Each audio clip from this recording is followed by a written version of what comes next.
3. Fight the good fight. Those who live are those who fight. Victor Hugo. Fight the good fight. 1 Timothy 6:12. As Mark and Melissa sat in Dr. Allen's office, he had an appreciation for how his patients felt sitting in his office waiting for him to tell them what was wrong with them. They had put on a brave face for the kids when they dropped them off at their friend Debbie's house, but the truth was, they were terrified about what the tests revealed. The door opened and Sheila Allen stepped briskly into the room. Smiling, she greeted her patient and her colleague. Her kind brown eyes were serious. Mark took a deep breath and said, "Hello Sheila. What did you find?" Sheila Allen looked at the two. This job never got easier. "Mark, Melissa," she said, "the news is not good. Melissa has ovarian cancer as you suspected." "What are the odds, Sheila?" asked Mark. "The tests indicated it is stage 4. The cancer is in both ovaries. We found ovarian cancer cells in pleural fluid surrounding the lungs as well. What treatment are you recommending, Sheila?" Mark asked quietly. In ovarian cancers, there are several methods. The treatment depends on the type of ovarian cancer and how far it has spread. As you know, we can consider surgery, chemotherapy, and/or radiation. Usually, treatment for ovarian cancer involves a combination of surgery and chemotherapy. If the cancer had not spread, we could remove cancer tissue surgically. Chemotherapy is an option through and for injection. If the cancer had not spread, we could attempt radiation to kill the cells in the ovaries. As you know, Mark, as a gynecologic oncologist, this is my field. However, I am happy to provide a referral to another specialist. "There is no need for that, Sheila," said Mark. "We both know you are the best. Don't we, honey?" Mark asked. It was as if he'd suddenly realized Melissa was in the room.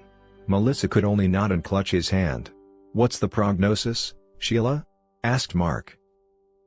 Sheila paused before she recited statistics which had become all too familiar to her. The American Cancer Society estimates that this year, of the 22,000 new cases of ovarian cancer that will be diagnosed, 14,000 women will die of ovarian cancer. This includes stages I through 4 ovarian cancers, she pointed out. "How much headway has research made on ovarian cancer?" Mark asked. "Unfortunately, the news isn't good here either," she replied, shaking her head. "Mortality rates for ovarian cancer haven't improved in 40 years. It is the 10th most common cancer among women. But it's the 5th leading cause of cancer-related death. Ovarian cancer is still the deadliest of all gynecologic cancers." "There's more, isn't there, Sheila?" Mark asked, grim-faced. Sheila nodded and said, "The 5-year survival rate is 44%, but that's for all stages. Later stages of ovarian cancer have a much lower rate and do not respond well to treatments." "So how long are we looking at, Sheila?"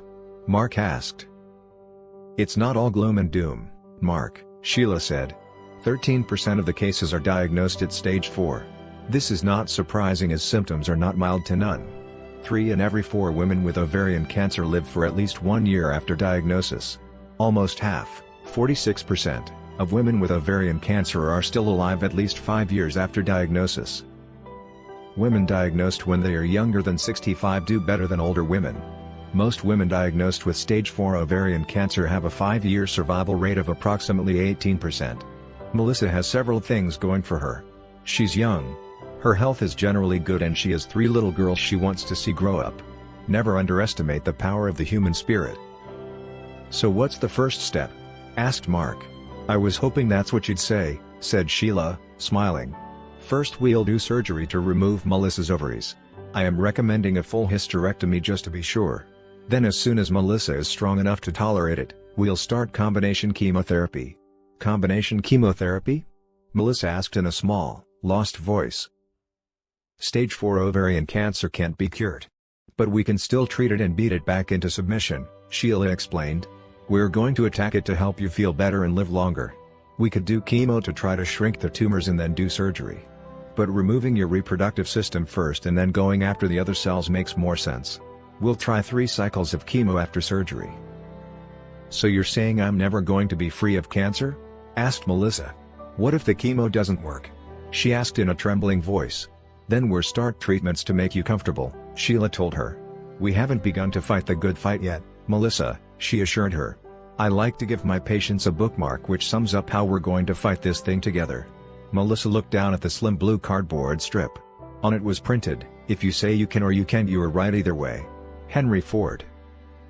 On the way home, Melissa was quiet.